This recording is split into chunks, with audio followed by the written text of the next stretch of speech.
Jadwal kuliah terjadwal. Punya jadwalnya tetap saya jam 7 sampai jam 2 harus kuliah. Udah jam 2 sampai jam ini nggak ada apa-apa kan. Saya ini waktu luang ini mau dipakai sebagai buat apa? Jadi saya mulai berkegiatan di luar, membantu, kemudian berkegiatan, mulai terjun ke masyarakat sejak mahasiswa. Jadi mulai melihat bahwa ternyata banyak masalah-masalah yang sebenarnya tidak pernah akan dibawa ke kampus. Masalah anak jalanan, masalah ternyata HIV/AIDS tinggi, itu mulai dari kampus. Jadi saya sampai lulus jadi mahasiswa selesai mahasiswa berapa tahun? 97 sampai sebenarnya 3 tahun itu kegiatan saya selain kuliah, ya kegiatan jalan lah, gitu kan. Dimulai dari situ sebenarnya ceritanya adalah bagaimana saya menjadi volunteer. Nah, jadi kunci utamanya adalah berkegiatan di masyarakat. Sebenarnya ada kesempatan kita bekerja di PBB sebagai national staff. Barulah saya belajar. Ada jenjang karirnya, ada ininya. 2013 saya dipanggil mau nggak ke Vanuatu? Kemudian di mana nih Vanuatu? Saya juga belum tahu. Berapa lama misinya? 9 bulan. Programnya apa? Imunisasi. Jadi di sana di Vanuatu imunisasinya sangat rendah. Jadi hanya setengah dari anak di Vanuatu tervaksinasi. Di kita kan lebih ya, 80%, 90%. Di sana hanya setengahnya, karena memang di beberapa pulau memang agak sulit terjangkau. Jadi saya datang ke sana direkrut sama UN Volunteer, bekerja di UNICEF, di secondment ke pemerintah Vanuatu. Jadi saya bekerja di Kemenkes, bukan Kemenkes Indonesia, tapi Kemenkes Vanuatu. Jadi ahli imunisasi. Membantu bagaimana caranya masyarakat di sana cakupan imunisasinya bagus lah. 9 bulan selesai itu. Saya ngasih pelatihan ke perawat-perawat satu negara loh. Semua perawat saya latih karena memang kecil kan. Kalau di Indonesia butuh tahunan. Dari situ selesai misinya, saya ditawarin lagi. Kamu mau stay atau tidak? Dia bilang stay maksudnya gimana? Ya long term. Programnya untuk jadi direkrut langsung jadi staff di UN, secondmentnya di Vanuatu. Kalau dibilang saya diangkat jadi PNS. Betul. Karena sebutan saya adalah International Civil Servant. Jadi saya memang PNS, cuman bukan untuk negara, tapi untuk United Nations. Ini cerita dulu aja, kenapa saya tiba-tiba di situ. Itu ceritanya panjang, tapi dimulai dari mana? Dari jadi volunteer waktu mahasiswa. Karena itu yang selalu ditanya waktu saya bekerja di UN itu. Kamu pernah jadi relawan bekerja di masyarakat? Iya, saya pernah bekerja di masyarakat. Bekerja langsung di masyarakat? Iya. Ceritain pengalamannya, dan itu yang jadi nilai positif. Nama saya Bella Matahari. Yang saya ingin tanyakan ke Dr. Jack adalah apakah ada background khusus yang bisa bekerja di UN, atau semua background itu bisa kerja dan jadi volunteer di UN? Terima kasih. Apapun ada kebutuhannya. Law, legal. Apalagi? Ada yang statistik. Apalagi? Semua. Nggak ada. Yang penting adalah, jadi tentunya kan memang di setiap UN kan banyak agensinya. Saya UNICEF, United Nations Children Fund. Program utamanya health, water and sanitation. Water and sanitation tentu butuh orang environmental engineering. HIV/AIDS, orang dokter spesialis kulit kelamin PMS namanya, itu program HIV/AIDS. Apalagi backgroundnya apa? Saya desain komunikasi visual.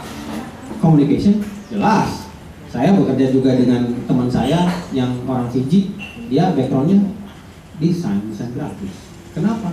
Dibutuhkan untuk program saya, program communication. Program communication dia butuh media communication. Dan setiap country office butuh itu, termasuk Indonesia. Communication dia bikin itu. Jadi kalau ngomongin background semua, saya bilang mas. Yang saya pengen tahu banget apakah kira-kira ada lowongan di UN untuk profesi saya, karena sebenarnya saya udah lama banget nyari, cuma di website UN itu selalu nyarinya OGM atau public health, itu yang prioritas saya. Masih ada harapan untuk saya. Masih berkembang. Untuk United Nations memang tidak mencari klinisi. Kita tidak praktek, saya tidak praktek. Saya manajerial. Saya melatih dokter-dokter untuk punya misalnya HIV/AIDS. Saya latih tuh manajemen PMTCT. Saya latih seperti itunya. Tapi saya tidak praktek. Jadi manajemennya. Kebutuhannya banyak, tapi tidak profesi untuk jadi spesialis. Misalnya apa gitu, untuk praktek enggak. Kita butuh teknisi untuk building capacity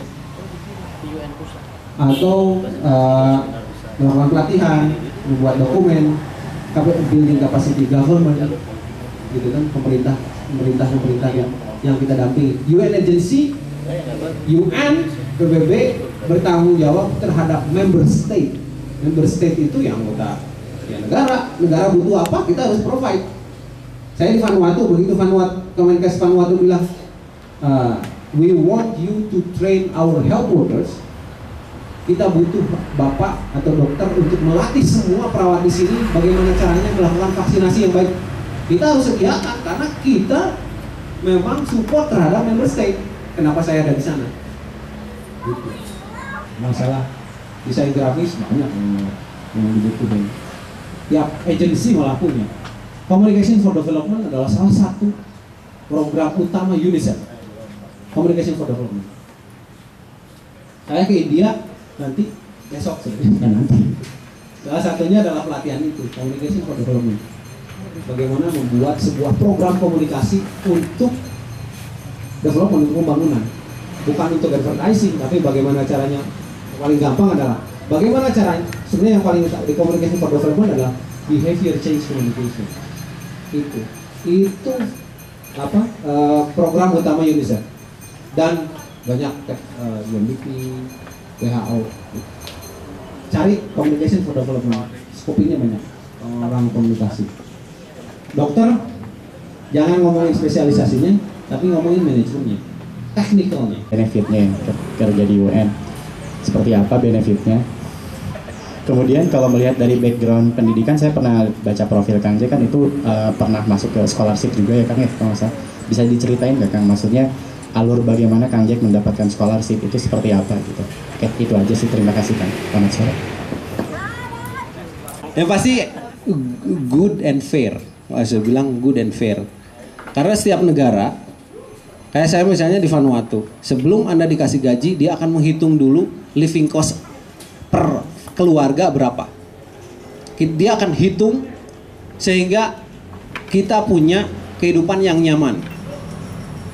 Jadi saya di Vanuatu dengan level yang sama dengan bekerja di Indonesia, mungkin gajinya lebih besar karena living cost di sana lebih mahal, tapi nyaman. Satu itu ngomongin gaji ya, cukuplah, dicukup-cukupkan.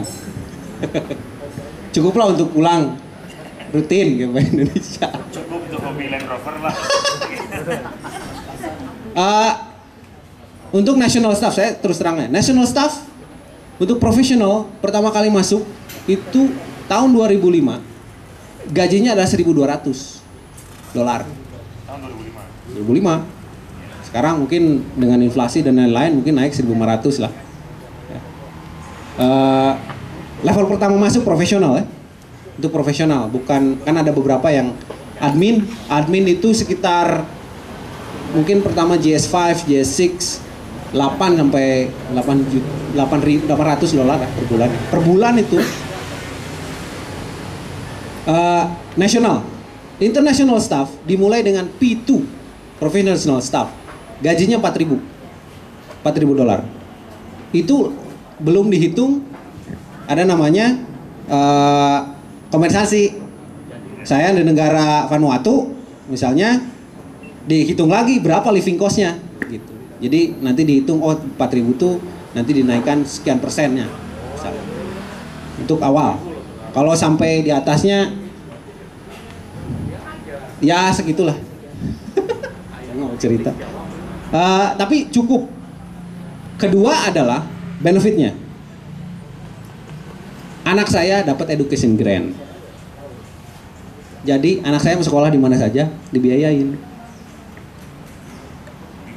Di mana saja, termasuk di luar, dibiayain. Itu namanya education grant. Mereka bilang bagus karena dia memperhatikan kesejahteraan. Jadi gajinya nggak banyak, tapi Anda dijamin keluarga Anda akan mendapatkan pendidikan yang terbaik. Mau disekolahin ke luar negeri, mah nggak, silahkan, dibayarin kok. Tapi mau nggak jauh-jauh gitu kan, terserah anaknya. Mau di Indonesia silahkan, mau berapapun dibayarin. Biarpun biayanya loh. Dari mulai umur 5 tahun sampai umur 21. Jadi nggak perlu mikirin, kalau saya bekerja saja, biayain sekolah, biayain kok. Kenapa dia memikirkan tidak dikasih gaji aja? Emang kalau dikasih gaji dikasihin buat pendidikan? Enggak. Kita nama kita udah masuk ke rekening, udah dipakai yang lain, pakai beli mobil nanti. Dia sudah memikirkan ke sana. Anak adalah prioritas. Mereka harus keluarga dari UN harus mendapatkan pendidikan yang terbaik. Dikasih grantnya, tidak dikasih uangnya. Jadi kalau anak saya sekolah di SD, di SD negeri sama di SD swasta, ya sama aja. Mau dibayarin juga gitu kan. Mau ngambil yang mana? Yang terbaik dong, karena dibayarin kok. Dan mereka juga mensupport untuk itu. Berapapun kita bayarkan. Itu benefit yang paling saya rasakan paling bagus. Education grant. Itu untuk international staff. Untuk national staff memang belum ada. Tapi dicukupkan. Kedua adalah pensiun. Kita kan PNS. PNS kan punya pensiun kan? Sama, kita juga punya pensiun. Jadi begitu mulai dari ini kita punya pensiun. Masa kerja bebas. Kalau misalnya kerja 1 tahun, ya punya pensiun 1 tahun. Gitu. Ya 20 tahun ya 20 tahun. Cukup lah, dicukupkan. Cukupkan, terus. Kalau ada kecelakaan, medifek gratis.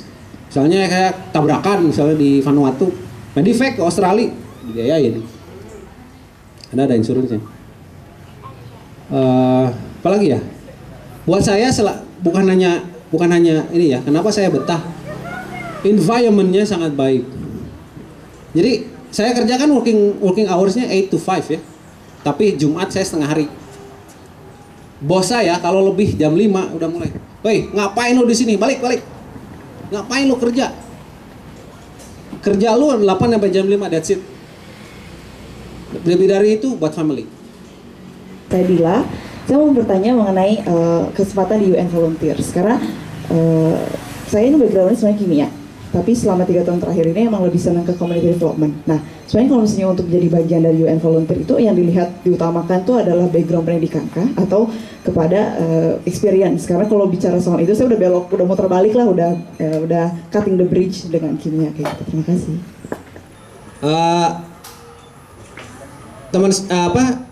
Studi background mendukung, tapi experience kadang-kadang lebih diutamakan. Karena teman saya dulu banyak yang backgroundnya beda, tapi akhirnya bekerja di UN karena memang background dia lama bekerja di NGO. Jadi begitu ternyata orangnya backgroundnya ini, kenapa jadi begini? Karena experience yang mendukung gitu. Background kimia tapi banyak di community development, teruskan saja experience yang diutamakan. Bagaimana terregister di UN Volunteers? Ada linknya, UNV namanya. Daftarin di situ. Jadi UN, boleh bilang.